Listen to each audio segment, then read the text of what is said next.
Good morning, everyone. Welcome to our Saturday morning practice. Good morning, Rebecca. And we'll be spending the next hour and a half together in what I call the boot camp, or lately the sanctuary.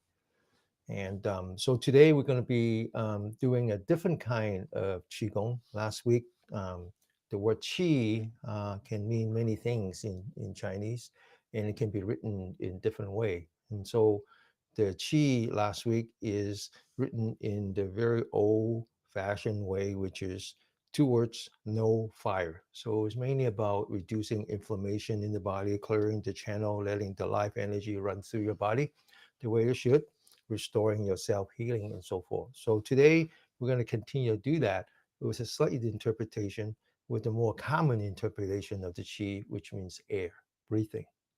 And so we're going to be doing an exercise towards the end called what I would call pranayama. Okay.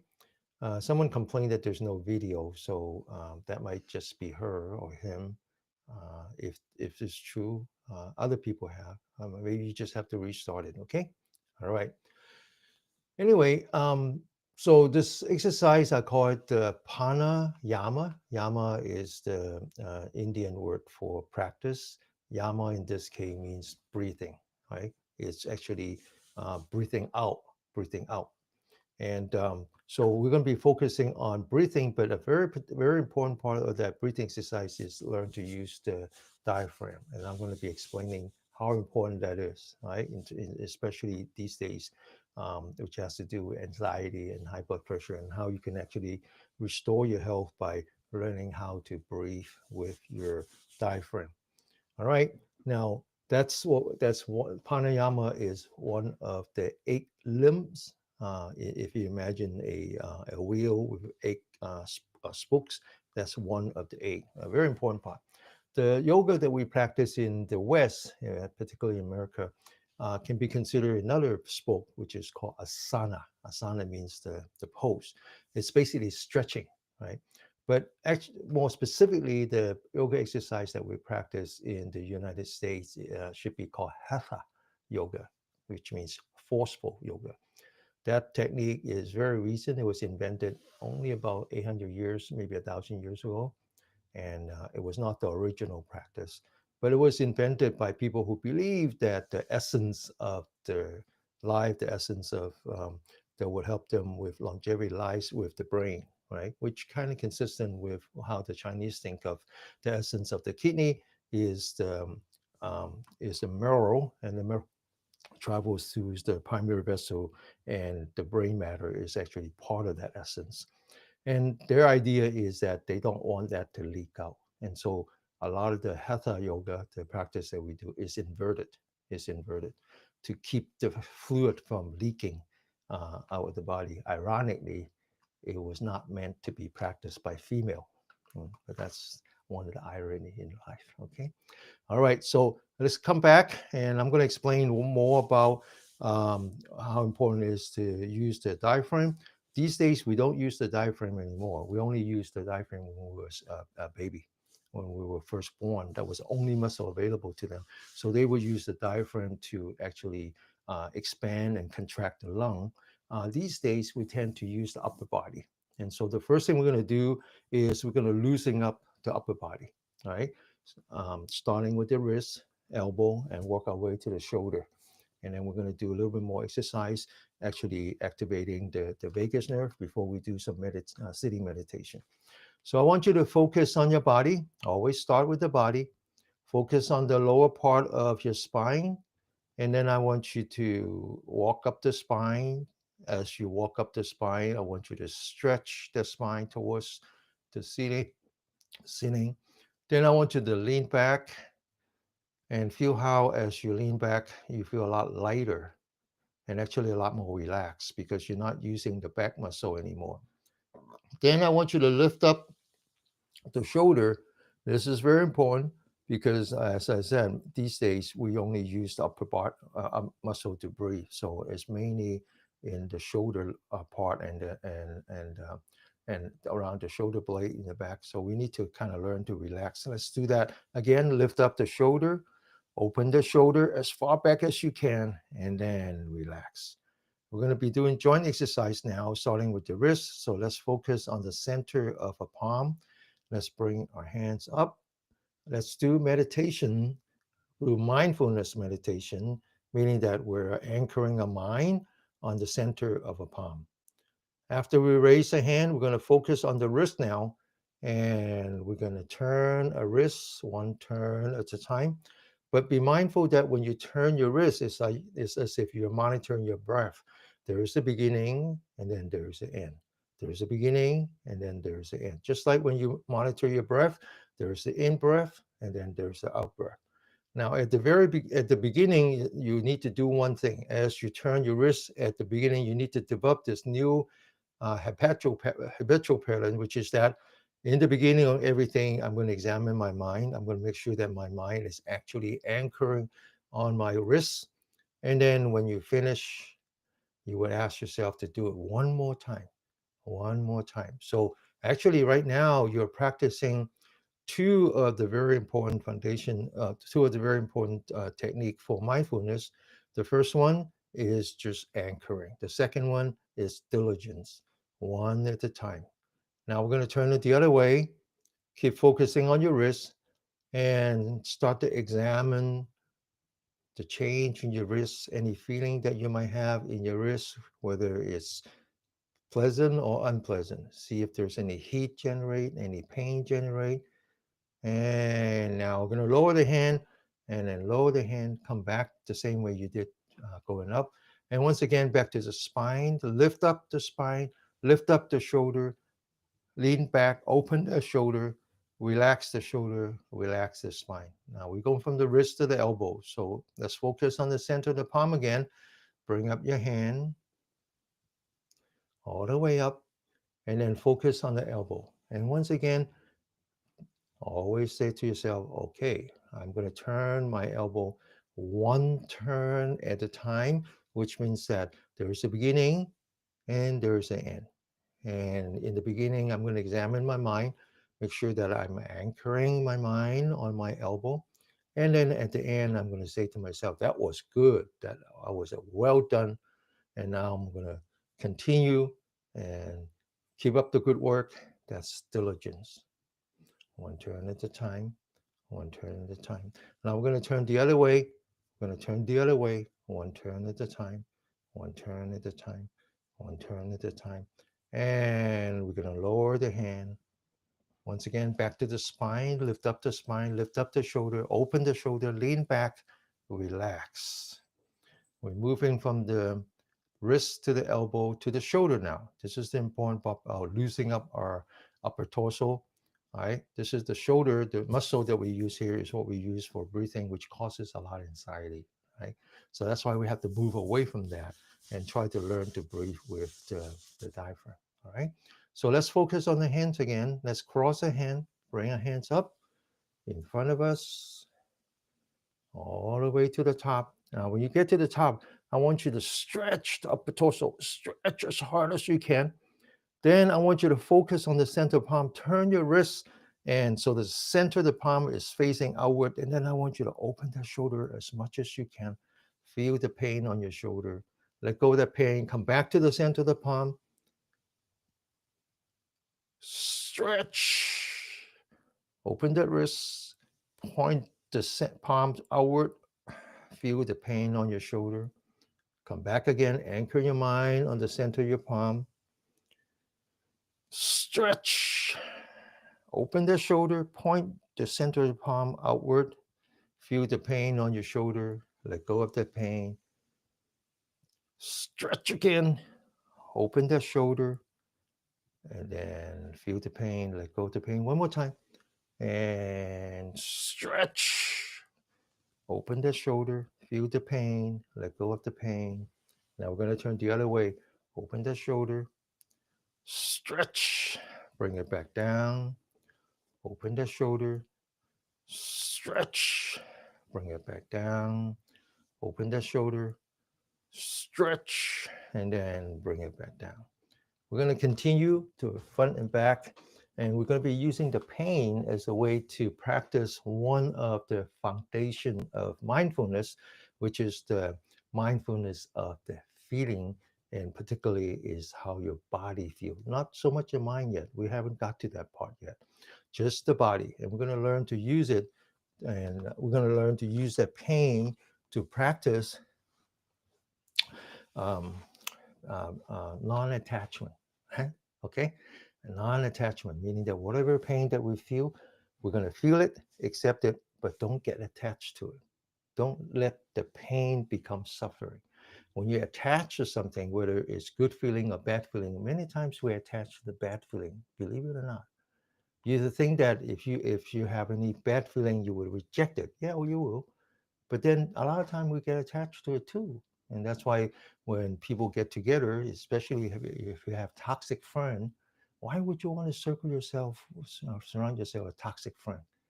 Because you actually attach to that feeling, that kind of the anger and all of that, right? So whatever feeling you have, we're going to learn not to attach, not to attach. So this is a simple practice.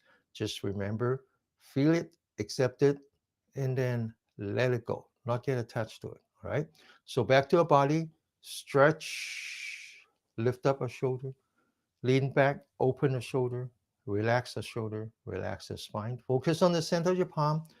Bring up your hand very gently, very slowly in front of you, on top of you.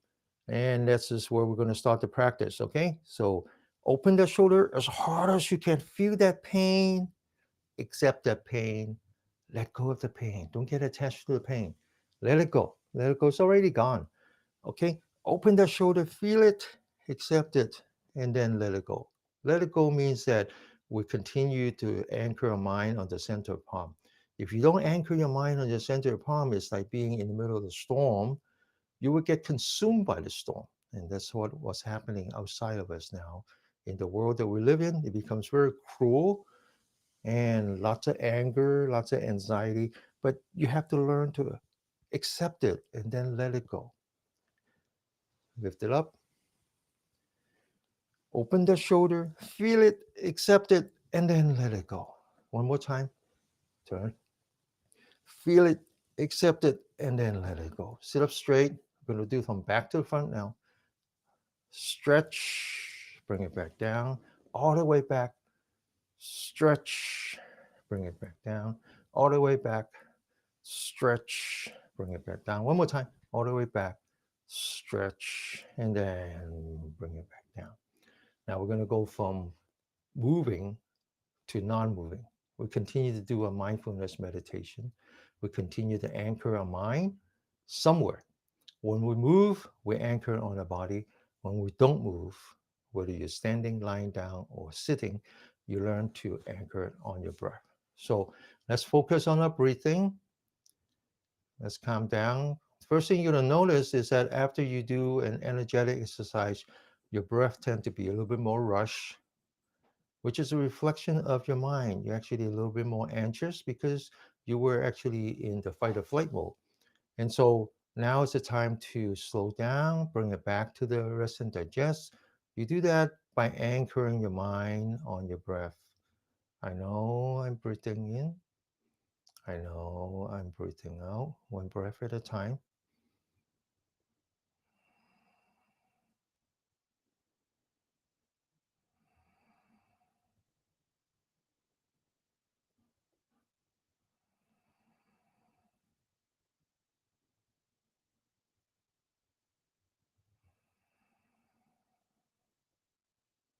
Okay, so we're going to continue to do this exercise. So I talk about how important it is to look inward, right? To actually know your existence, know your body, know your emotion. And it's very hard to do that when you're distracted by all these negativity. So the only way that you can learn not to be distracted, not to be consumed by the negativity, is to first learn how to anchor your mind. It's no different, when your kids are growing up and you want to take them outside, you want to make sure that you hold their hands, right? You want to make sure that they're safe, you're protecting them, and they don't run around, get run over by cars or get kidnapped. It's the same with your mind. It's the same in your mind. The mind is what we call the monkey mind. It actually doesn't like to be held down like that. And but on the other hand, you don't have a choice, right? So if you want to deal with anxiety, you want to deal with all these negative emotions, first you need to learn to anchor. So I always use the example about how you're in the middle of the ocean, you have this little tiny little seaworthy vessel, and there's a big storm. So you wanted to, find an island somewhere and drive close to it, and then anchor. And that's the same thing. You just want to learn how to anchor your mind. So let's continue to do that, and then we're going to learn how to meditate. All right. So, but keep in mind that we've been meditating, right? We've been meditating. So meditation doesn't mean sitting down. Meditation means being very mindful. And the only way you can be mindful is to first learn how to anchor your mind. You anchor your mind when you're walking, or when you exercise on your body, right? Just like when you do yoga, right? You were taught how to be mindful of your body, keep, maintain the balance, right? That's a very good practice.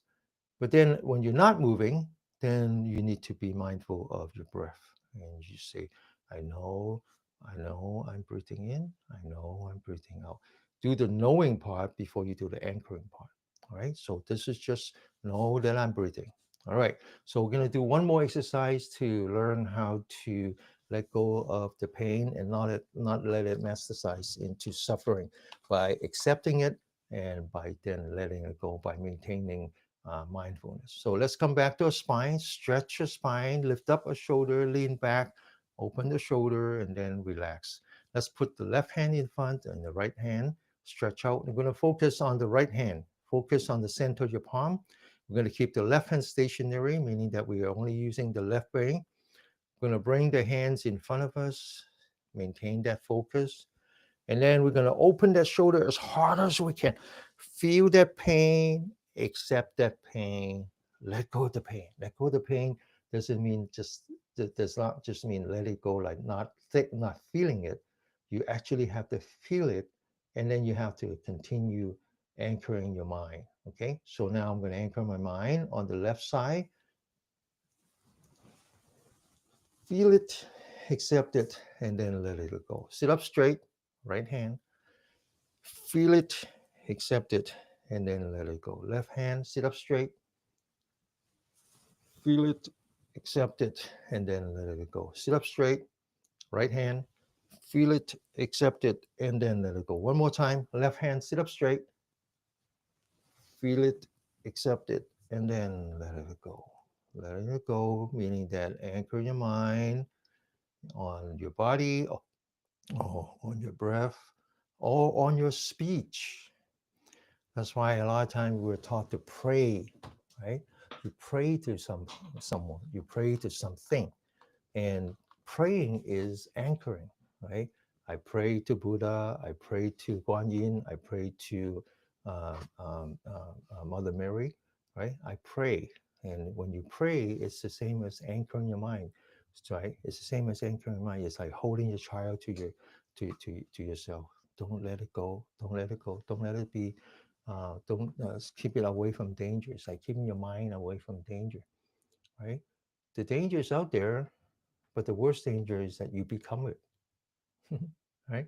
So you need to learn to protect yourself. This is how you do it, by anchoring your mind on your breath, on your body, right? That's only two.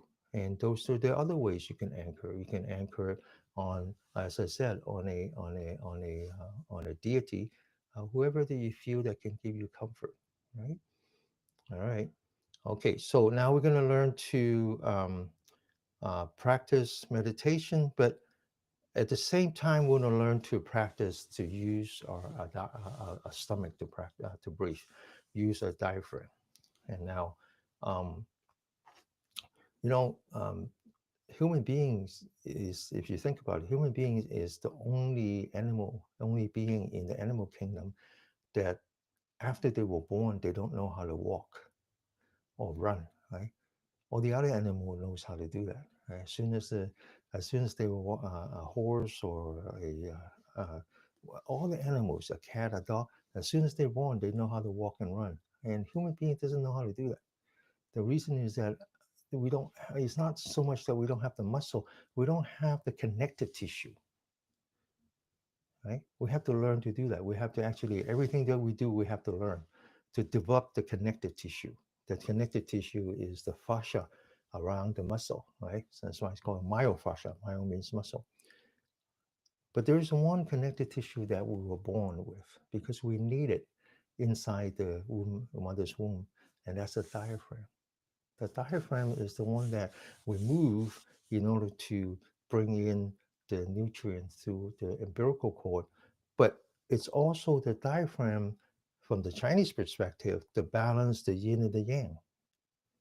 You have to balance the yin and yang in order to develop into a living being. The yin energy is the maternal energy. That's what the mother gives you. And that's why we divide the organs into yin and yang. The yin organ is what we call the treasure organ. The treasure organs are the five: the heart, the lung, the kidney, the splint, and the liver. Those, each one of those contain treasure, the treasure that coming from your mom as you would develop inside the womb.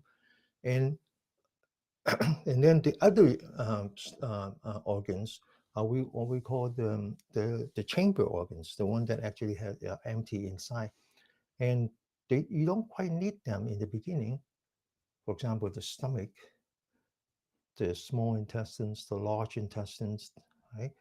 And um, um, um, the gallbladder, the bladder, those are all what we call chamber organs, right? But you need to develop that as you develop into a self-sustaining being. Those are called the yang and yang organs. And so you need to develop that harmony between the yin and yang. And you do that with the diaphragm when you're inside the mother's womb. That's the only diaphragm you have. And so when you were born, you realize that this lung had no muscle. So when you take your first breath, you need to move the lung, and you need to do that with muscle. With so the only way you can breathe is with the diaphragm. And so when the child was born, the first breath was with the diaphragm, nothing else, because there's nothing available. There's no muscle, no other muscle. And so you will notice next time you see an infant, their stomach moves when they breathe because they're using the diaphragm. And that's actually the healthiest way to breathe because as you breathe, you're actually balancing between the yin and yang. As you breathe in, you enter into the fight or flight. The body puts out stress hormone, which reduces inflammation in your body. And as you breathe out, you enter into the rest and digest, where the body shuts down all the stress hormone, restore the body functions, including the saliva, which is important for your digestion, your immunity, and you maintain that balance if you know how to breathe with your diaphragm. But we don't. We don't. We start to move away from that because we become more anxious and anxious, and we forgot that about this diaphragm, and we start to use the muscle above. Okay, and so one of the problems you develop is high blood pressure. High blood pressure is very serious. There's one thing even worse than having high blood pressure, which is taking high blood pressure medicine. Right? Every day I talk about this, right? And today I'm going to share with you what is the ultimate outcome if you take only high blood pressure medicines to deal with your hypertension. So the Chinese believe that in order to live healthy, you need to have the balance of the five elements, right? Just like the planet, right? Right now, Earth seems like the only one we can find that are able to sustain life. And it's because of the balance of the five elements. We have water, we have vegetation, right? And we have an atmosphere in such a way that the sun can come in. And then because of that, we have earth, right? We actually have mineral, and the mineral add back into the water. And that's a sustaining ecosystem. But we also have the counterpart, which is like the fire, right? Is the water puts out the fire melts the metal can cleave the wood can prevent mudslide, and then the mud can prevent um, water. So it's that balance. So what happens when you have high blood pressure? Well, most of the time we have high blood pressure because anxiety. We're putting out too much stress hormone. We forgot how to go back into the cave where we can away from the danger. We don't know how to do that. It's now 24/7. So what happened is that the the kidney, which is the water element, doesn't know how to um, um, um, um, um, sustain the vegetation. And the vegetation doesn't know how to sustain the fire. The fires are hard. So what happens is that you take high blood pressure medicine, it reduces the symptom, but ultimately it hurts her heart. So my mother is in hospital right now. She's been there for more than 7 days. I've been struggling with that. Finally, I found a cardiologist that actually deal with her high blood pressure, not as a symptom, and then discovered that she actually has a swollen left valve. And so they were able to get her some very expensive medicine and and it reduced inflammation on the left valve, lower the blood pressure without taking high blood pressure medicine. Um, Unfortunately, a week ago, she started to breathe, have some difficulty breathing, and so we took her to the hospital, the emergency, and they discovered that she actually has irregular heartbeat. And so yesterday they actually did a procedure where they were trying to fix that. So the point is, if you ignore high blood pressure, you treat it as a symptom, your body loses harmony, something is going to give. And in her case, it's the heart. All right. So, how do we deal with that? If you have high blood pressure, right? Or um, how do you reduce high blood pressure? I'm not asking you not to take high blood pressure medicine. I'm not asking you to do that. I'm asking you to take it as the doctor instruct you to do it. But at the same time, you are responsible for finding the real cause for high blood pressure, which is anxiety. And so the only way that you can reduce anxiety is to go back to the way you were when you were a baby. Learn how to breathe with the diaphragm. Okay? That's why all spiritual practice start with the stomach, including yoga. We just forgot that. Okay. All right.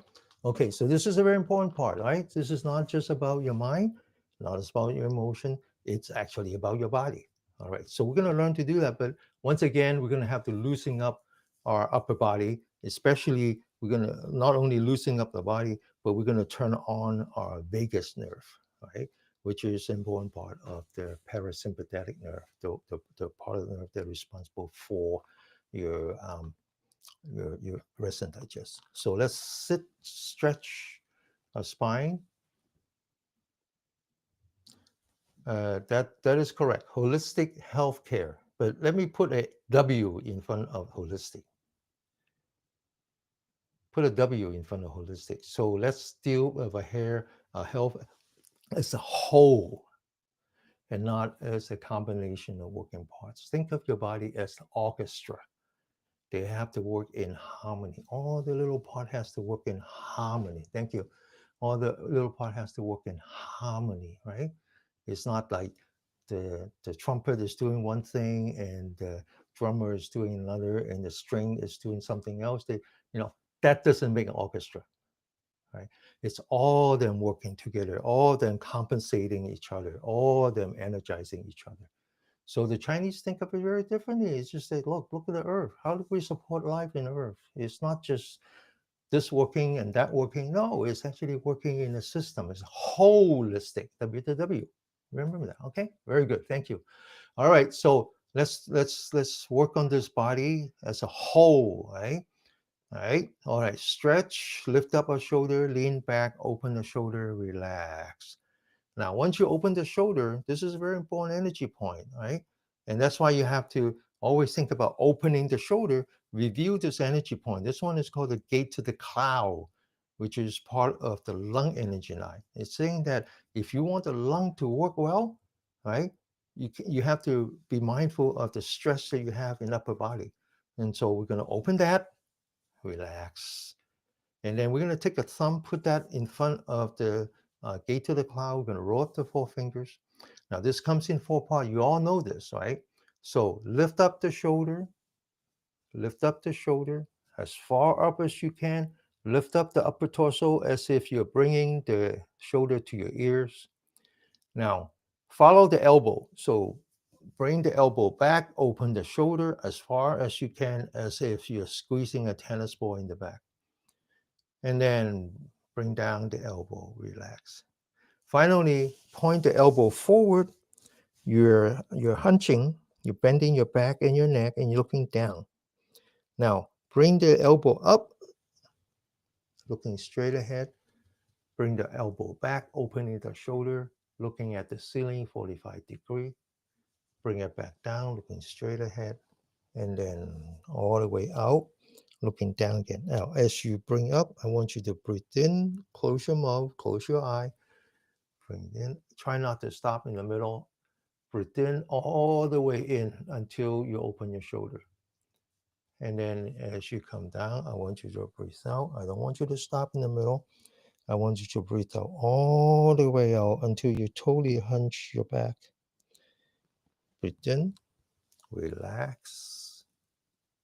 Breathe out, relax. Breathe in, breathe out.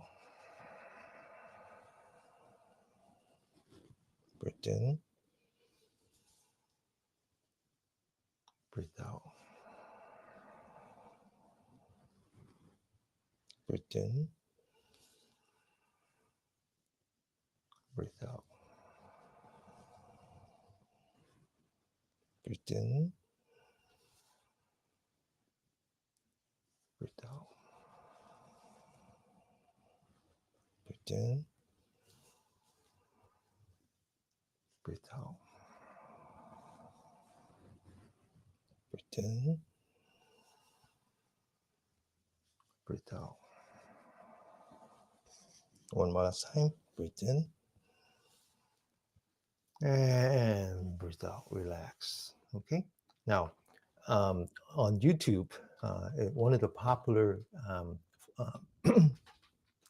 uh, tag that you can find is something called ASMR, right? And most of you know about that. And so people would do this video where they repeat, repeat and repeat, or they have sounds, paper crunching, hair, and ASMR, if I remember right, stands for autonomous sensory meridian.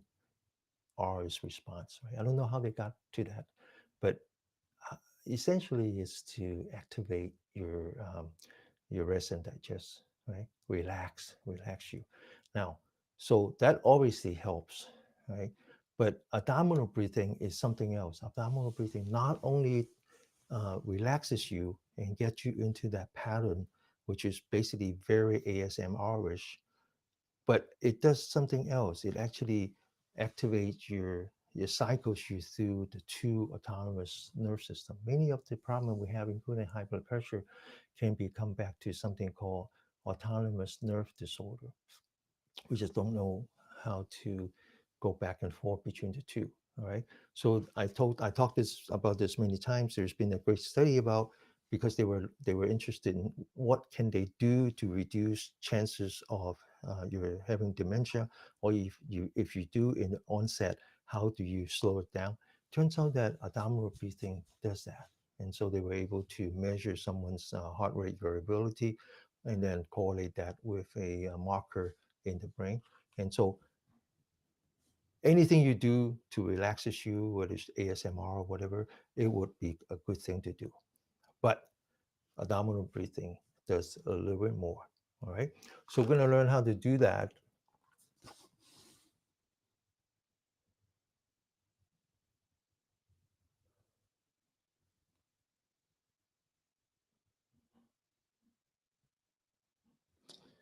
Okay, this is a good comment. So I'm going to stop and just say, I'm managing anxiety with mindfulness and movement. Anxiety is very severe. My BP, any tips on my BP has always been good, 110/65. That's nice. If anxiety doesn't manifest in BP, any tips on how to prevent and observe other complication in the body? Now, what's interesting is that if you go to a traditional Chinese medicine doctor, TCM doctor, they don't actually measure your blood pressure. They don't really care. They don't really care. It's just your blood pressure is all over the place, right? And especially we have this thing called the white coat syndrome. When you go to a doctor, your BP goes up, no question, right? So they don't actually care about that as much as they care about the rest of the body. And so I'm not a doctor, so I don't have any of the tricks, but I do know this. I do know this. If your mouth is dry, that means anxiety. If your mouth is dry, that means anxiety, right? Because when you are in fight or flight, just look it up. What happens? It's easy to find that graph that shows on one side what happens when you're in fight or flight, and on the side what happens when you are in rest and digest. And you just look down. First thing it does is turns off your saliva gland. Okay, so if you have anxiety and you cannot sleep at night, right, because you have too much cortisol, and that means that when you have cortisol, the melatonin won't come out, and so you cannot sleep. You can sleep only when your body is tired, maybe about 2 or 3 hours, and then you wake up wide awake in the middle of the night because your body doesn't need to sleep, but your brain needs to sleep, but you cannot sleep because you have too much stress hormone, right? And that might or might not show up in blood pressure, but it will show up in lack of sleep. It will show up in mouth being very dry, okay? And it will show up also in indigestion. You have acid reflux. You just can't digest food as well as you like, or after you eat, it seems like it's still there, and or you have problem with constipation. All that comes from anxiety. All that comes from what is called autonomous disorder, right? You cannot restore the balance in your body. So, and I'm just telling you, learn to breathe with your stomach, right? Learn to breathe with your stomach. Okay, so we're going to start now, all right? Pay attention. All right. So before we do anything, we come back to the body, stretch the spine, right? Always stretch your spine. But why? Because that's where the energy flows. Always lift up your shoulder. Always open your shoulder. Lean back and relax. Lean back your forehead so the weight is on top of your spine. Tuck in your chin so the energy travels all the way to the top of the head. Relax your eyelid. And then finally, put the tip of the tongue behind here, right? There's an energy point here called the middle of being, which is really where the yang energy and the yin energy intercepts. And you want to put the tip of the tongue behind here, which means that you put it behind the teeth, where the teeth meets the roof of your mouth. Close your mouth. As soon as you do that, you feel the wetness inside your mouth, right? To tell you that, yeah, you are now in um, you're now in rest and digest. All right. So we're just going to sit for um, 3 minutes practicing on abdominal breathing. We're going to do a lot more. Okay. That exercise that we're going to do towards the end really does the magic. But now we're going to experiment with ourselves by focusing on our belly button. Now, maintaining the posture, focusing on the belly button. Okay. And then when you feel that you're breathing in, I want you to move the belly button forward. And when you feel that you're breathing out, I want you to move the belly button back. You're forcing yourself to breathe with the diaphragm and not with the muscle up here. Okay? All right. Now, if you don't know how to do it, put your hands in here and just relax when you breathe in, moving the belly button forward. And then when you breathe out, bring the belly button back. You can actually feel your stomach move, which is good. It means that you're using diaphragm. Let's just do that for 3 minutes. All right. Just kind of get a taste of it. We're going to do a lot more when we do the floor exercise. Okay. Breathe in, move the belly button forward. Breathe out, move it back. One breath at a time. Now, um, you say, how do I deal with anxiety? You deal with it with a lot of hard work. And this is where the hard work begins. And every time you breathe in, you check your mind, make sure your mind is anchored on the belly button. And then when you breathe out, you contract the stomach. And then at the end, remember I was talking about this, the beginning and the end. Beginning is when you commit, the end is when you recommit. And you just do this one breath at a time. It's very difficult to do because you have a monkey mind, just like everybody else.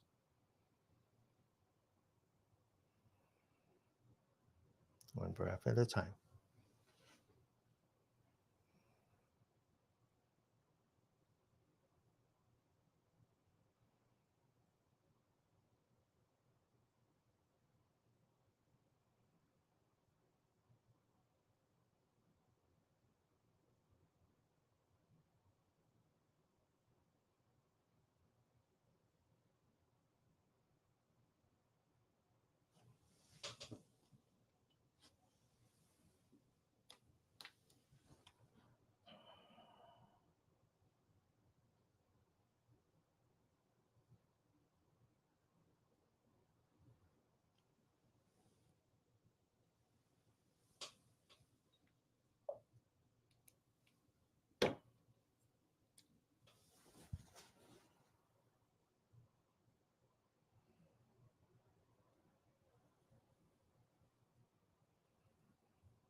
Okay.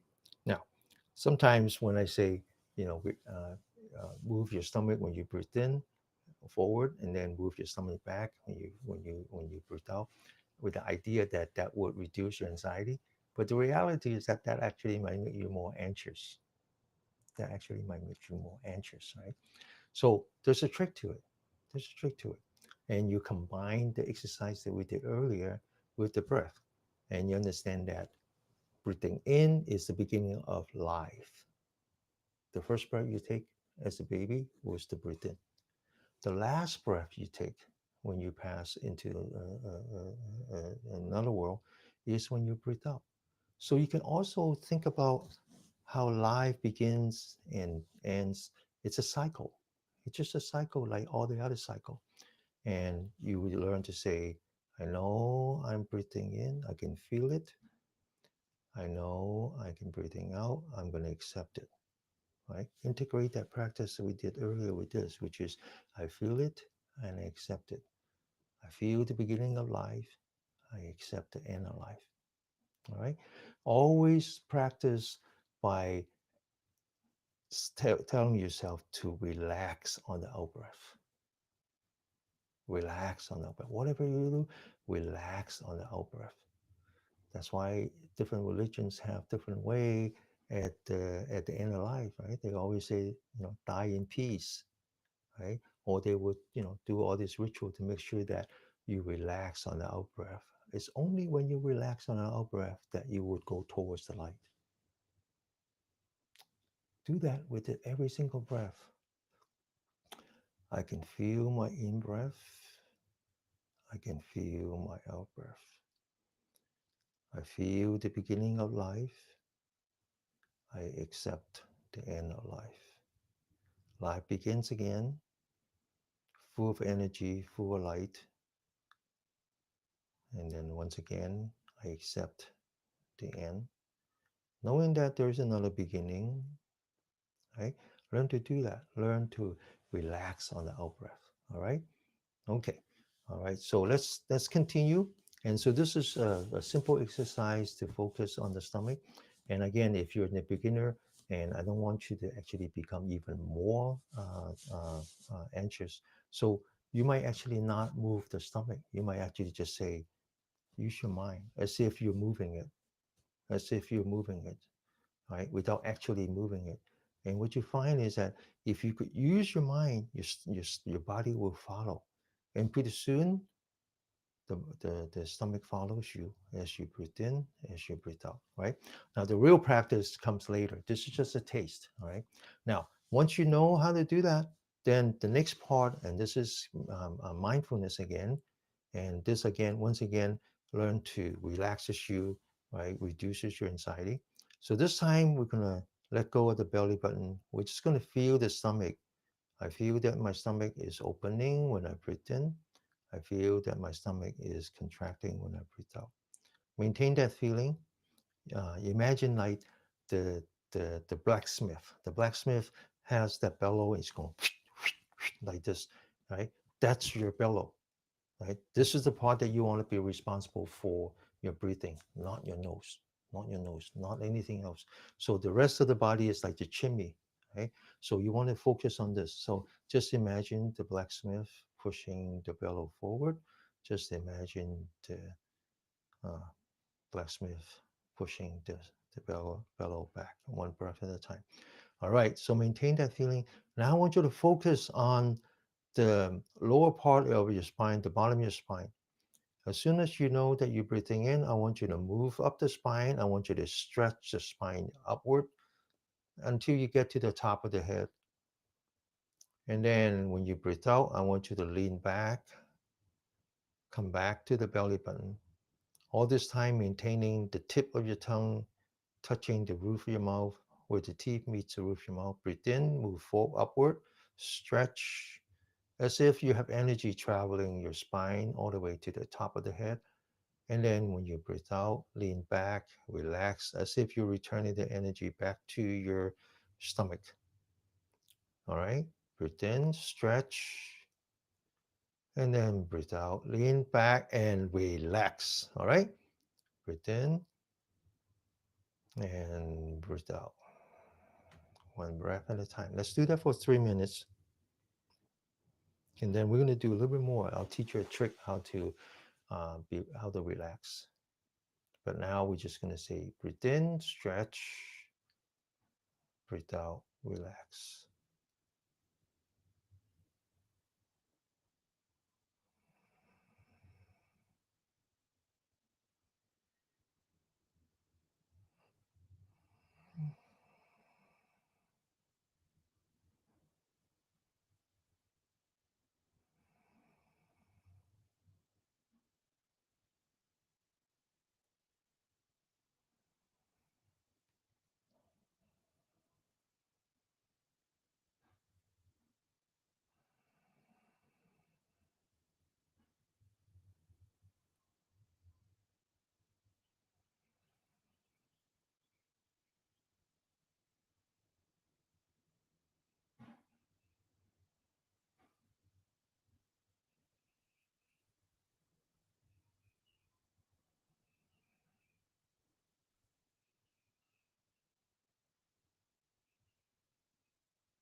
Okay.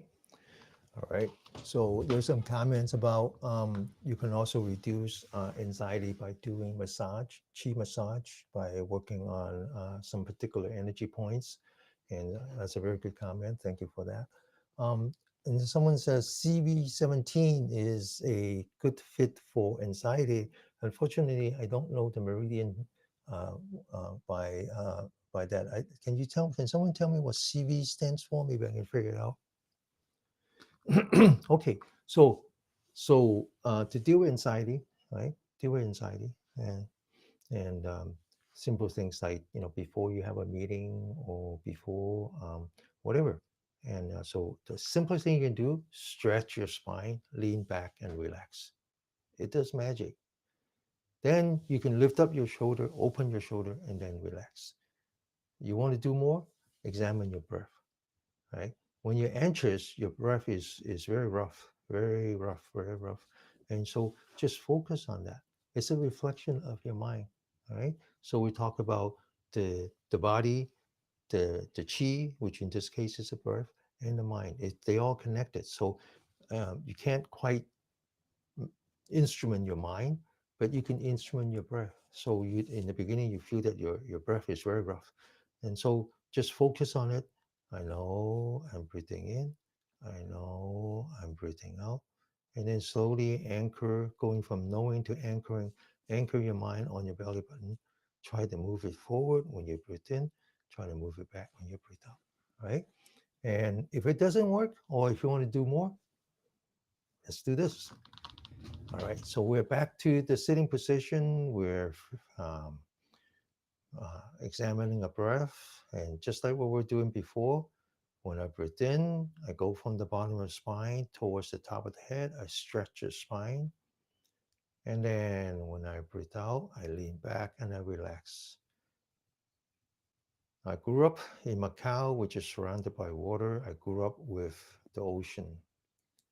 I'm back to my happy place. I'm seeing the water. You can do that whether you're thinking of Hawaii or wherever. Just imagine you're standing next to the water in your favorite beach. You see the water come up. You see the water go back to the ocean. Now it's most people think that the wave in the water in the sea is a cause. It's reason. It's because of uh, the wind. No, you can have wave without the wind. The wave in the water is because the earth is turning and the water is slashing back and forth, right? So it's as natural as the breath. It's just like rising and go. So I want you to think about the ocean. I want you to think about how the water rises. I want you to think about the water recedes. I want you to think about the or everything, whatever it takes to relaxes you, whether you're sunset, whether sunrise, palm tree, I don't care. Just look at the ocean, your favorite ocean, see it back, but focus on the ocean, focus on the water, and then now I want you to synchronize your breath with the ocean. When the water comes up, you breathe in, you rise, you go from the bottom of your spine to the top of the head, you stretch. And when the water recedes, you relax, you come back to the belly button. One breath at a time. Focus on the water. Focus on all the goodness in life. And just focus on the water, one breath at a time. Okay, let's sit for 3 minutes. That will definitely relax you. Okay, if it doesn't, then you need to find a better beach. All right, one breath at a time. And all I'm saying here is that there are other ways to relax you, but relaxes you by breathing with your diaphragm not only relax your mind, but actually restores the harmony in your autonomous system.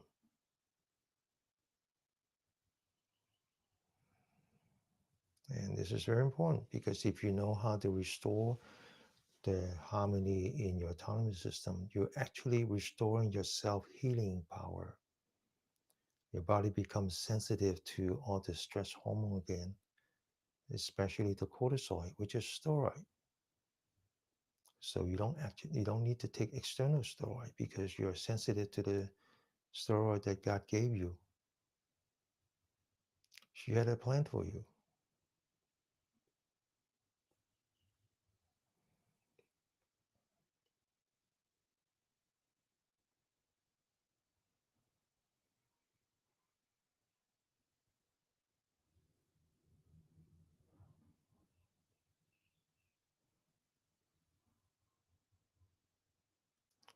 Okay, make sure you stretch your spine and make sure you lean back and relax.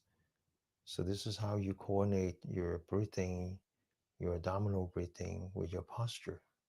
You breathe in, you enter into the fight or flight, you stretch your spine, you let all the yang energy travel up to your top of the head.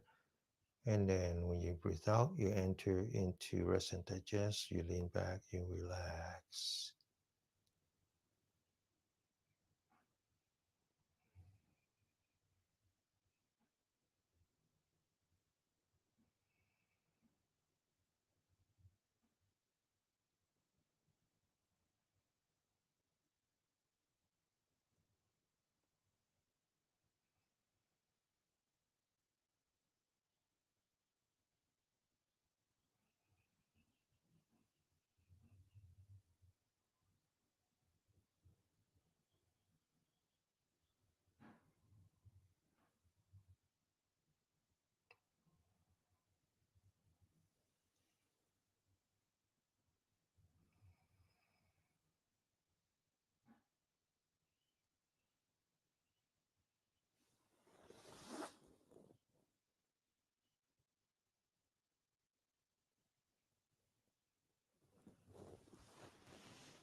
Okay, so someone explained that CV stands for conception vessel.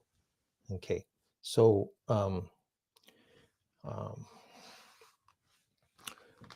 so the Chinese word for so we talk about the 12 meridians, right? Last week we did that. Next week we're going to do that again, and so we talk about the 12 meridians um, as if the energy is traveling in a wave. So each meridian is active for 2 hours, picking up a 24-hour clock. But there are 8 other vessels that are called the primary vessel, and 2 are most common. One travels from here all the way down to the lowest part of your upper torso, and the other one travels in the back all the way up. The other one actually coincides with the spine. It's the only one that coincides with the physical component of your body. And so this one is translated into guardian vessel, and this one is translated into conception vessel. Um, this is the yin part. And so many times, I remember my wife was pregnant, and she has like a line in front when she was carrying the baby. So the Chinese thinks that, oh, that's because she's using this energy to cultivate the fetus, right?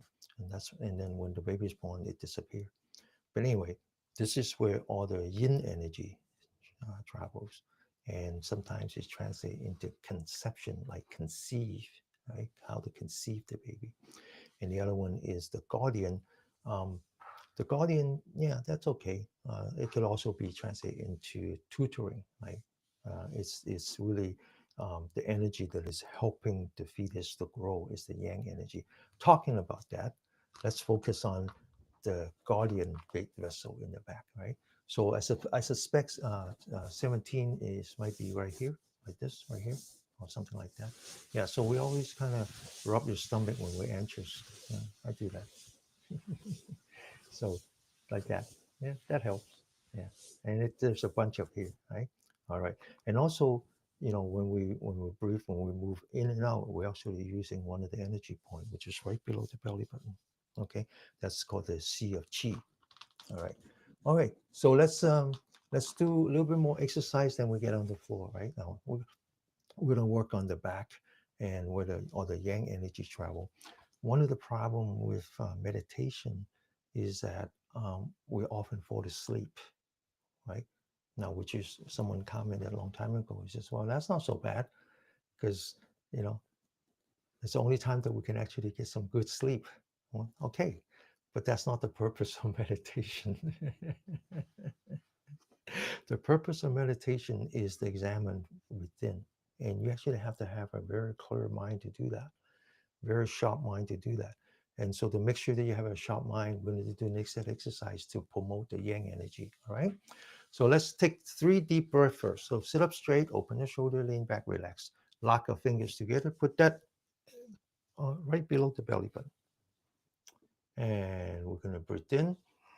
Lift up your upper torso all the way to in front of your nose. Turn the hands, follow the center, and breathe out. Okay, looking straight ahead. Unlock your fingers, lock your elbow, and then open that shoulder as if you're climbing a mountain. Okay, and no, no. Okay, this is a good one. It says, is the yang exercise for females too? It doesn't matter whether you're female or you're male. You need, you both have yin and yang. Okay, and so yin doesn't mean female. Perhaps I misspoke. I meant like female is always the restorative energy, right? Okay, it's always that restorative. That's what's amazing about a wife and mother, is that they're always there to protect you, to restore the balance. And so we kind of associate um, yin, which is away from the sun, right? Sun is the masculine. And so, but it doesn't mean that yin is female. It just means that female has that restorative energy within them. But female also has the yang energy. We need both. You need both, okay? Especially female, they often lack yang energy. Huh? All right. Now, it's really not this and that. It's just really the balance. So you could go to a doctor and they say you're yin deficiency, you're yin deficient, or you're yang deficient, or you're qi deficient, or you're blood deficient. There's a different way, very complicated way of explaining your ill health. For me, yin deficiency means things that you're supposed to do at night, you don't do well, like sleeping. Yang deficiency means that things you're supposed to do under the sun, you don't do well, right? Like digestions, right? Like, I mentioned that if you have problem digesting, you have constipation, you don't have energy, right? That's yang deficient. So this is as much for male as it is for female, all right? Okay. All right, so let's continue, huh? Okay, breathe in, breathe out. Lock your elbow, and then point the center of your palm outward, and then use your shoulder to climb. Okay, one more time. Breathe in, breathe out. Looking straight ahead, climb the mountain, and then back, locking your fingers again. Okay, palm facing up, palm facing down. Lock your elbow, palm forward, palm to the top of your head. Lean back so you form a straight line between the bottom of your spine, the top of your head, and the center of your palm. And you push the spine. This is all about the spine. And then you lean back. And then you forward. And you push the spine. And you move forward to the left. And you come back. And you push the spine. You lean to the right. You come back. And you push the spine. Now try to lean the entire spine forward. So that's why you need to maintain that tension. Stretch your spine to the right and to the center, come back. Okay, now this is very important exercise. So the dogs and the cats, they do that all day long, is to stretch the spine, right? All right, so once again, open the shoulder, lean back, relax.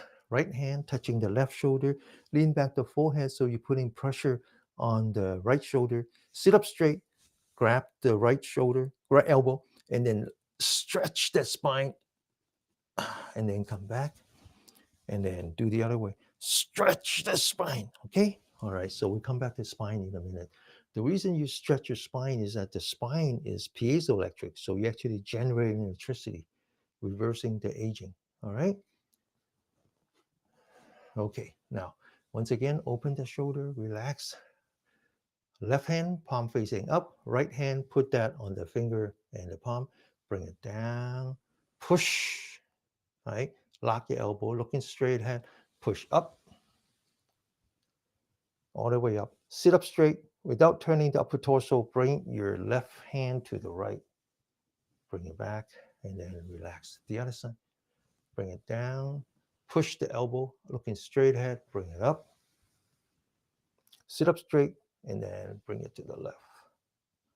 And then come back and then relax. Right hand, left hand. Open the shoulder as if you're using your right hand to push up the sky until you lock your elbow.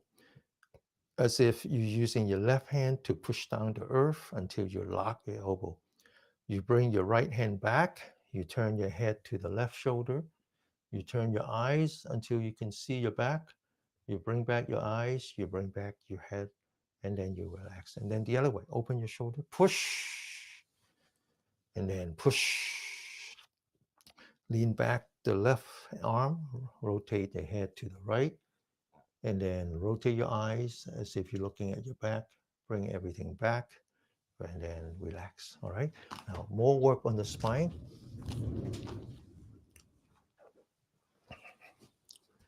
More work on the spine. Sit up straight, open the shoulder, and back, relax. Locking fingers, put that on your lower back, palm facing up, palm facing down, and then bring it down until you lock your elbow.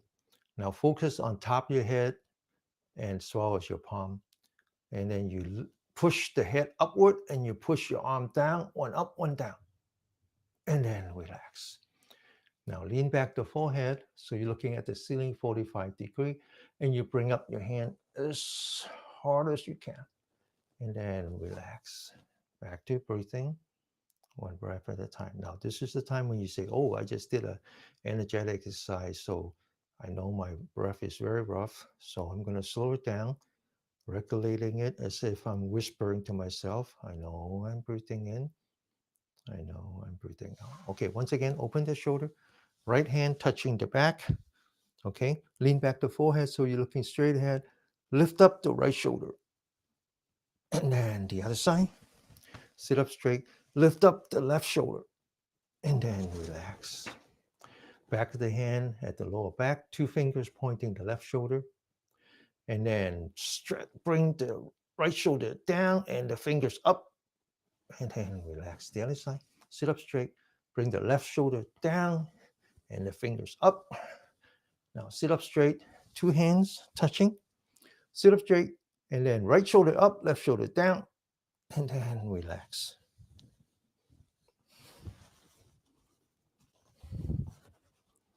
Okay, there we go. Same thing, left shoulder up, right shoulder down, and then relax. Okay, now one more, which we call the reverse Buddha. Palm touching, fingers pointing down, fingers pointing up, bring it up. Palm touching, sit up straight, open that shoulder and push your palm forward. One back, one forward. And then relax. Back to the breathing, whispering to yourself, I know I'm breathing in. I know I'm breathing out. Okay, now that will give you a lot of energy. So mindfulness, right, requires a sharp mind, right? It actually requires a sharp mind. So this is how you restore your yang energy, balance. Okay, so we're going to continue to do a little bit more joint exercise for the lower body. And so when we do the upper part, is the wrist. So now we need to do the heel. It's the elbow, which means that we have to do with the knee. And then the shoulder is like the hip. All right. Okay. So first the knee. 1, 2, 3, 4, and 5. The other way. 1, 2, 3, 4, and 5. Okay. All right, the heel is 1, 2, 3, 4, and 5. The other way, 1, 2, 3, 4, and 5. And the left foot, 1, 2, 3, 4, and 5. The other way, 1, 2, 3, 4, and 5. Now, many people complain about having a lower back problem. Lower back problem, from the Chinese perspective, is what we call the kidney deficiency, right? Because the lower back is where you have the kidneys, obviously. And this next exercise is very good for that, right? So we're going to stand, and then we're going to roll our body so that we are standing on our toes. Now, the best you can do, what you want to do is you want to focus on top of the head. If you don't focus on top of your head, your anxiety, your fear comes, and you're going to lose your balance. Now, this exercise is also very good for preventing dementia because balancing is important. Balancing requires left brain, right brain coordinating. Stand on your toes, and then come back and impact the heel. One last time, stand on your toes, and then come back down. All right, so now we're going to stand on the left foot, balancing on the left foot, which means that once again, focus on top of the head, looking straight ahead. And we're going to kick our right foot 3 times. 1, 2, and 3. Okay, now do that on the right. Balance first. 1, 2, and 3. Okay, all right. Now to the hip. Hip is very important. As we age, we want to have a flexible hip so we don't fall so easily. Now, bring it to the left foot, form a straight line between the heel, the knee, the hip, and the shoulder. And we're going to turn on that axis. Then we'll bring it back to the front and relax. Bring it, turn forward, and relax. One last time. And then relax. Okay? Other side. Forward and relax. Bring it back. Twist and then relax. One last time. Twist and relax. So I mentioned blood deficiency.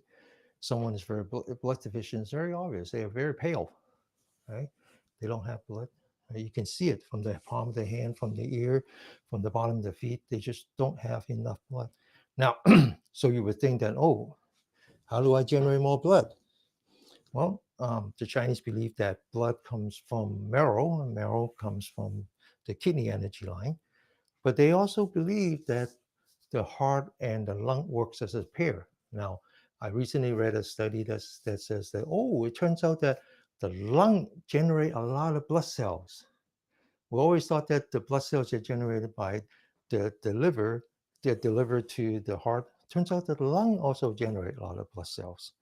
And so my answer to you is that if you have blood deficiency, one of the things that you wanted to do is to learn how to breathe. How to breathe by using the diaphragm. Okay, so everything helps. All right. Now this exercise, we probably won't have enough time to finish, but which means that we go over time. Comes in 5 form. It's a meditation, which means that you focus on the center of your palm. You bring it up 1. You bring it towards your body 2. You lower your hand, lower your knee 3, and then you stand up 4. 1 and 2 is to breathe in. Now, try not to stop in the middle. And then breathe out. This is true all through the practice. Don't stop in the middle. Breathe in. Breathe out. But then if you say, I don't have enough air, well, then slow it down. Breathe out. One last time. Breathe in. Breathe out. Okay, change form. Breathe in. Cross your hand. Now, this is the part where I said, don't stop in the middle. Okay, you go open, you breathe out, and then the hand stops, and then your breath stops. Your breath stops. Okay, breathe in, breathe out. Okay, it's very important because you're opening your chest cavity, and you're breathing out. So the only way you can breathe out is by lifting up the diaphragm. That's how you train your diaphragm. Okay, now get ready. Breathe in, breathe out. Lifting up your diaphragm. Breathe in, breathe out. Now, once again, I don't want you to create more anxiety, so focus on the out breath. Breathe in, very easy, and then focus on the out breath. Breathe out. Empty your chest, and then relax when you breathe in like this. Breathe out. Breathe in, breathe out. One last time. Breathe in, breathe out. Stand up straight. Now we're going to go from dynamic to move from movement to steady state. So which means that we focus on the breath. So once again, whisper to yourself, I know I'm breathing in. I know I'm breathing out. One breath at a time. Like the way you put coins in the piggy bank, one coin at a time. Once you put one coin in the piggy bank, you let it go. So I know I'm breathing in. I can feel it. I know I'm breathing out.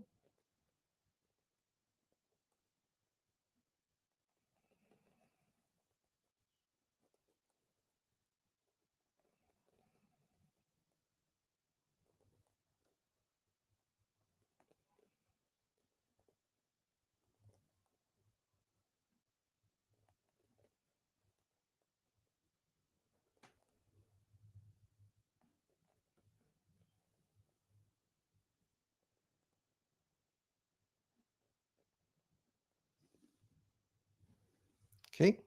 Now, a couple of weeks back, Martha mentioned that she actually prefers to slow it down, do very slowly, but focus on the body. So this one is called balloon breathing. You open, you lift up your right toes. You're looking at the ceiling 45 degree. You lean forward. You lift up your left heel. You're looking down 45 degree. You open. And then when you go forward, you breathe in. And once again, when you open your chest, you breathe out, forcing your diaphragm to come up. Breathe in and breathe out. Very gently breathe in and breathe out. Try not to have any other thoughts. Try not to have any random thoughts. Don't think about what happened before the class. Don't think about what's going to happen after the class. Just focus on right now. That's why it's a sanctuary. Breathe out. One last time. Breathe in. Breathe out. Okay. How do you know that you're focused on your body all the time, whether you're exercising or walking? How do you know that you're focused on your breath all the time, whether you're standing or sitting down or lying down? My mouth is always wet. I haven't stopped talking.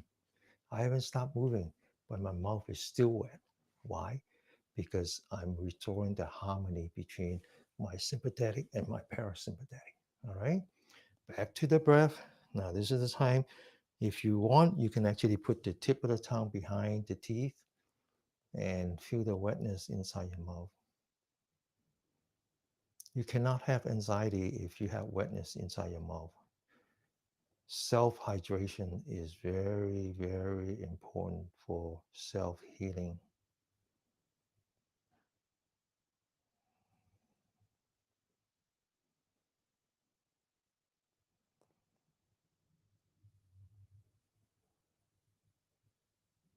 Focus on the body. You notice that you're actually breathing with the diaphragm. Your stomach actually moves.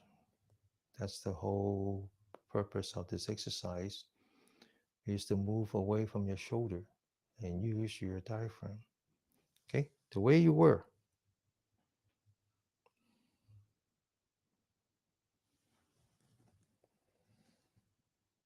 Okay, now left side. Okay, left foot first, left foot front.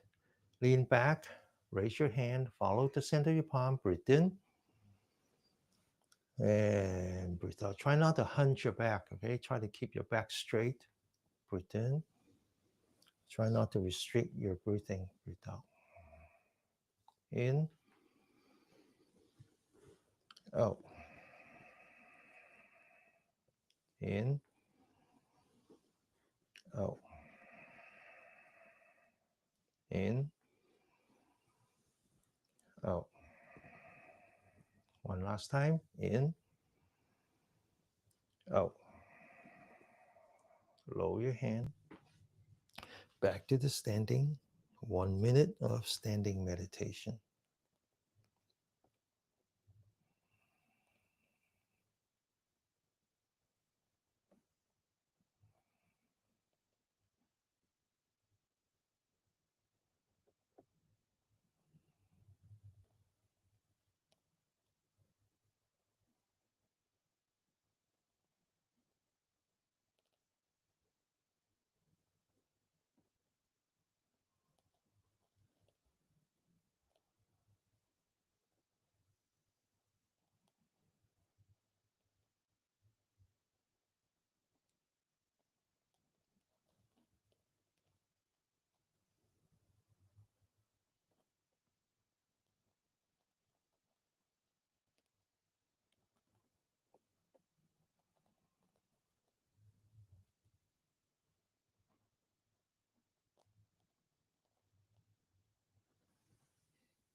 Okay. Now the next, there's five form. Each one gets more amazing than the early one. This one, the butterfly is really good in using the diaphragm. It's also good because you're standing on your toes, maintaining balance and all that. So first, we're going to focus on the center of your palm. You're going to bring it up. Then you're going to bring it down. As you bring down, you lower your knee. Then you're going to bring it back up again. This time, you raise your heel. You're staying on your toes until the back of the hand is touching. As you come down, you breathe in. You collapse your lung and you breathe in, pushing the diaphragm down. And then you breathe out, pushing your diaphragm up. Push in, breathe in, breathe out. In,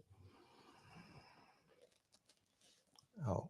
Make sure you anchor your mind on the center of your palm. You have no time for anxiety when you do this, okay?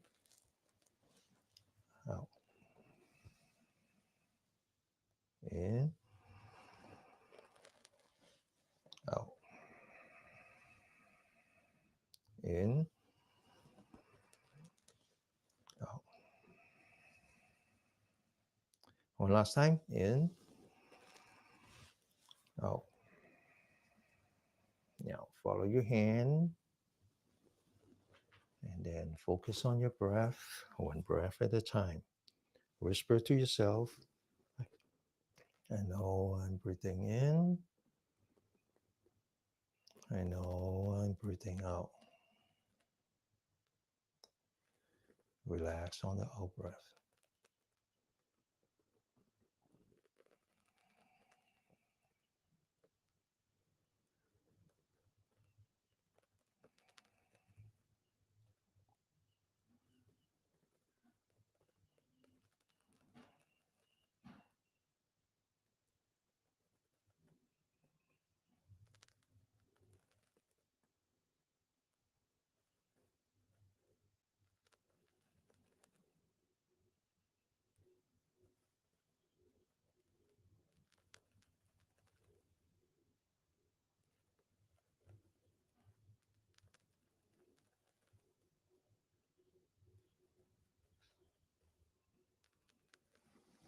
Okay.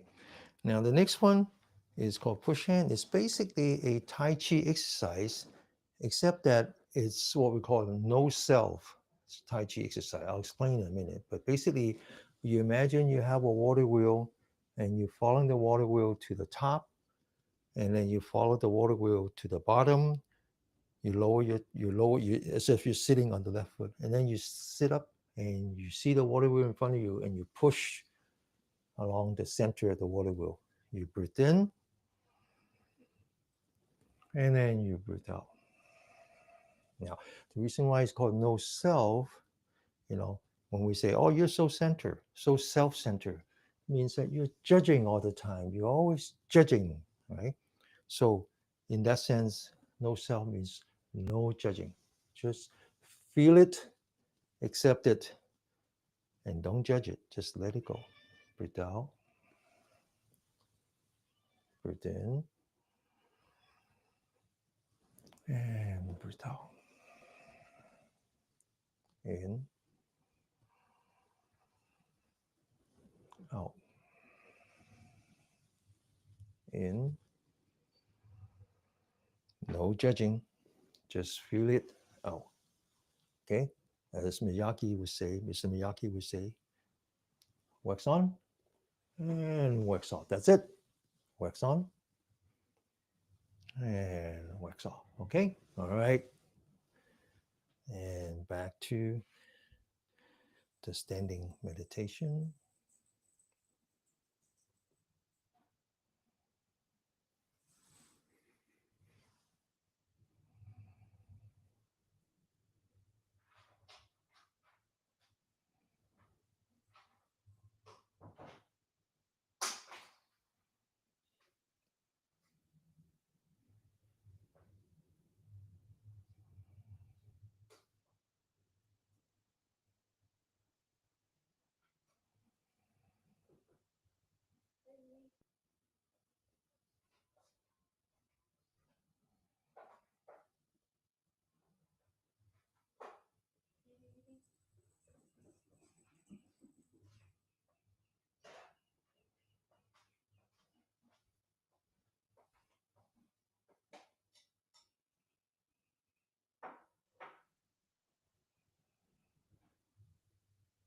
Okay? Now, left side, get ready.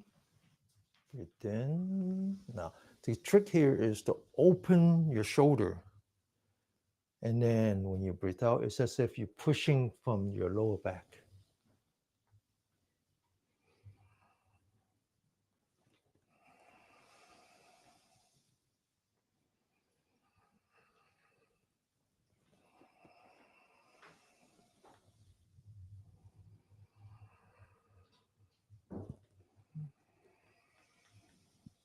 Breathe in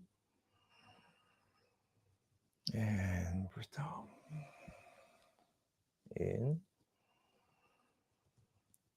and out. One last time. In, open your shoulder, push, breathe out. Okay, back to standing. One more minute. This is the last 1 minute standing meditation.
Okay, now the next exercise is very relatable to anxiety.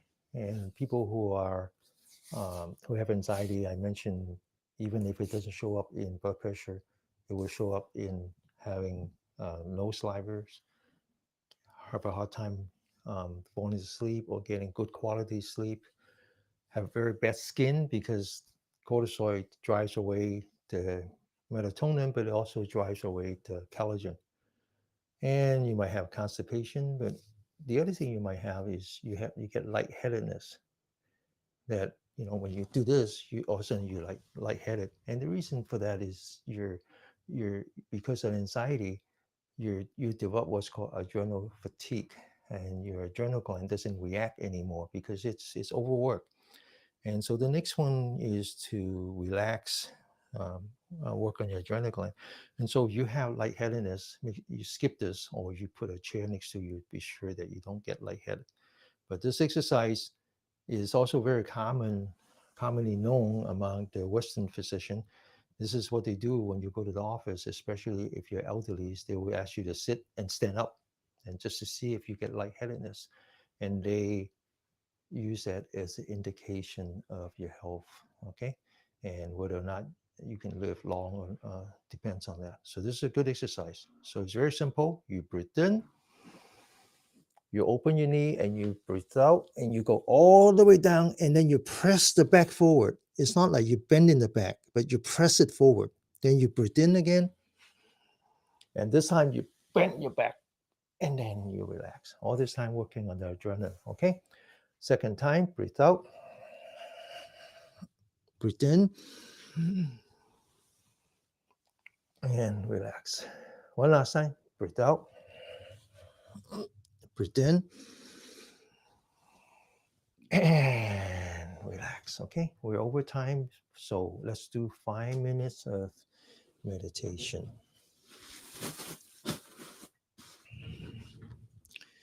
And whatever technique you want to use is fine. And I introduce various different technique here. Whatever works for you is fine. There's no one right way. There's only one way right for you.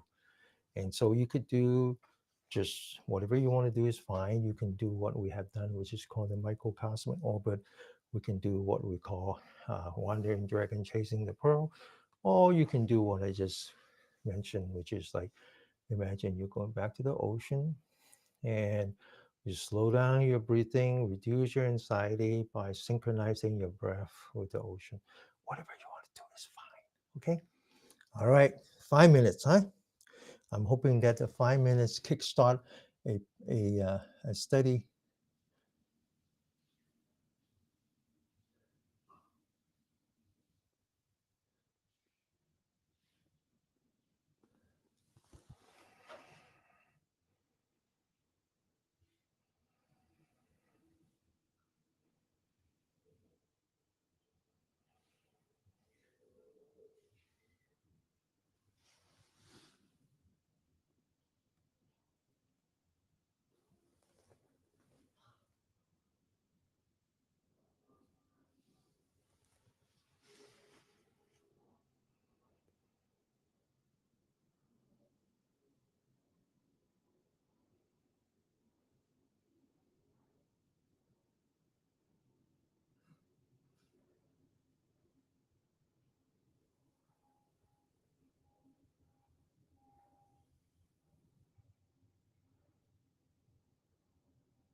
Okay. So someone commented that remember now that many of my lymph nodes have actually been tender most of my life. I think that's where I am experiencing much of my fight or flight long-term symptoms. These exercises feel magical. Okay. I think that's a very good comment. I think that again, let me kind of share with you uh, my I mentioned my mom is in hospital. Hopefully, she get released today. Um, she went in with heart difficulty to breathe because she was retaining too much water, and because she has a weak heart, and they were. But in any case, so once she was in, the only thing they can do is give her lots of diuretic and just like peeing out all the water. And of course, she was peeing out so much water that she developed bladder infection. That's just part of the territory. But more important is that they it start to hurt the kidney. That's what happens when you take these medicine. Um, Medicine in general hurts your organs, whether they are water soluble or water insoluble. If they're water insoluble, then it hurts your liver. A lot of the vitamin that you take externally are not vitamin. You need to look it up. They're hormone. They just call vitamin for marketing purpose. Only vitamin that is true vitamin is vitamin C. The rest are hormone. So just imagine what it does to your liver. And if you take diuretic, you have to pass it out through your kidney. But not only that, you're passing out all the mineral, right? So but that's the two set that they have. That's the two set they have. That's what they have to do when you retain water, and it's they have to find that balance. And but the Chinese doctor, they treat the body as a system, as a system. And so, for example, you mentioned Nimno. Well, Nimno is part of the um, splint energy line because the splint in the stomach are the earth element. So the earth element does two things. They do transportation and they do transformation. Transformation is what happens in the soil. It breaks down the element, and that's digestion. But transportation is you have to clear the water, right? Remember, you get a water pot. The first thing you have to do is make sure there's a hole in the bottom, and you then cover it with a pebble. That way, water doesn't retain in the soil. So when you pour water, it comes right through. You can't grow anything when the soil is full of water, just like the body. And so the Chinese system, think of it as an energy system. And when you have problem with your nimno, whether uh, lymphatic system does two things. The primary reason is your immunity, right? Is that fast track. When you have a foreign agent in your body, it's how the system knows to generate white blood cell. But it also does something else on its part time is to channel water back into your heart. So the Chinese doctor, they think of it as a system. They can work on that without forcing you to pee. Okay. And so my point is this: the Chinese, they think of this three levels of healing.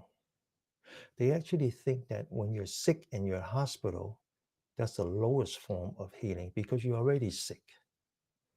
The middle form of healing is you're not quite sick yet, you're about to get sick, right?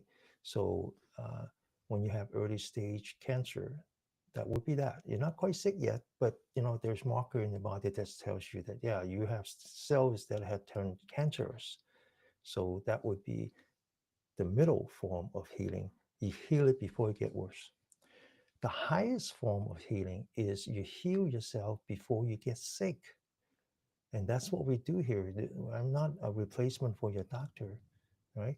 I'm here to just do what I do. This is what I do. This is what I do. I do this 6 times a week. Just happens that Saturdays in English. And it's all about maintaining that harmony in my energy system so that I don't get sick. Okay?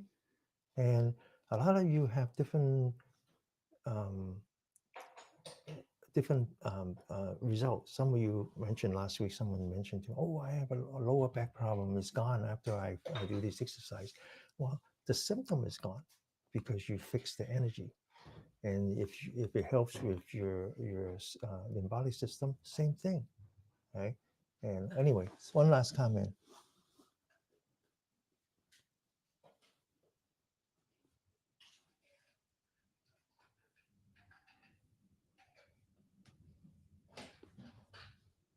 Yeah, yeah, there are a lot that they cannot see. That's true.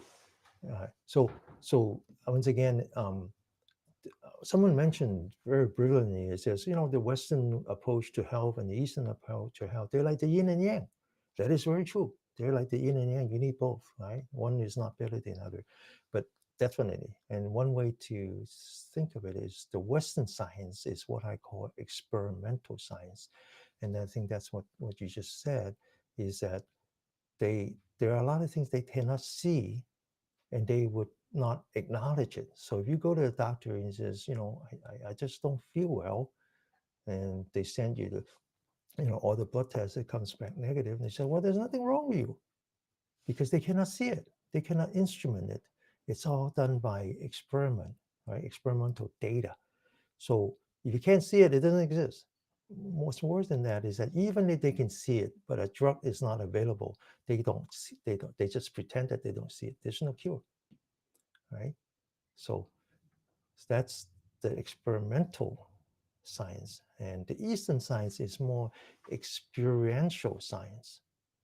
Experiential science. Who discovered the Eastern approach to health?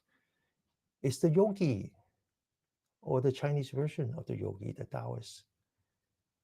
They meditate.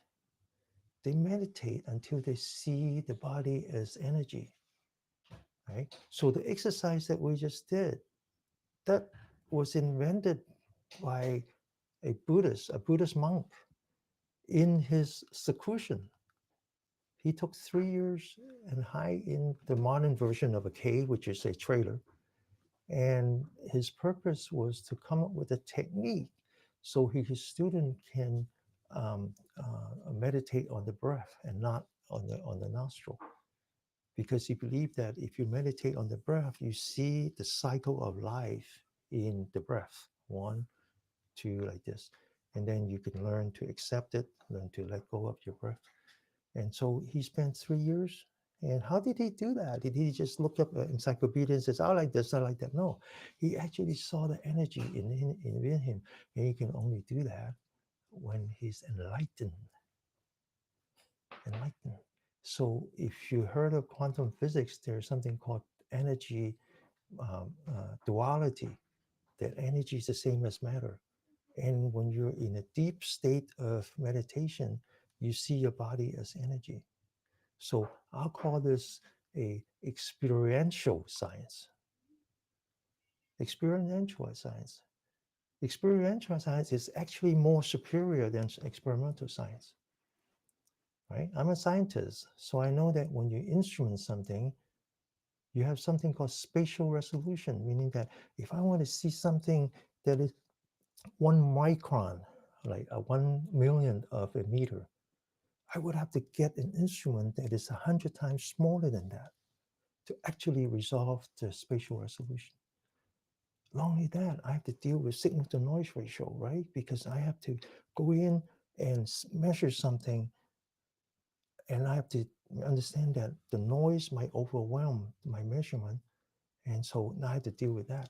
I also have to deal with what is called the, I forgot what it's called, but the point is that when you insert an instrument into something, it changes that something. And so experimental science always deal with those still limitations: spatial resolution, signal to noise ratio, and then finally entropy, right? But when you actually examine your body with your mind, and you're able to get to the purity of your mind, to see your body as it is, see energy within it, then you don't have to worry about any of that. You have the sharpest instrument, you have the lowest noise instrument, and you're not even disturbing the system, right? So that is experimental versus experiential.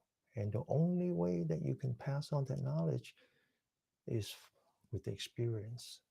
And that's what we're trying to do here, right? That's what we're trying to do here. We're not trying to throw away the Western science. We're using it both, the yin and the yang, the yin and the yang. I don't know if you noticed, I have a cat that runs around. My son was here a week ago. He and his girlfriend came to visit us, celebrate Mother's Day, and also welcome the girlfriend's mother so that they can go back to LA to attend their graduation. And they brought two dogs and one cat. And this time they left the cat here. And so I have time to spend with the cat. And the cat and the dog, they're yin and yang. They're yin and yang. The dogs are always trying to, make sure that you're attending to the need, right? You open the door, they run to you. The cat doesn't do that. The cat's saying, okay, you're back. Okay, that's cool, right? The cat is responsible for her own happiness and health. She takes care of herself. You don't have to bathe a cat. She's cleaning herself. You don't have to take the cat out so that they can do the business. They do the business in the litter box. You have to be like a cat. We have to learn to be like a cat, to be responsible for our own health. And when the times that we need medicine, we do that. We do that.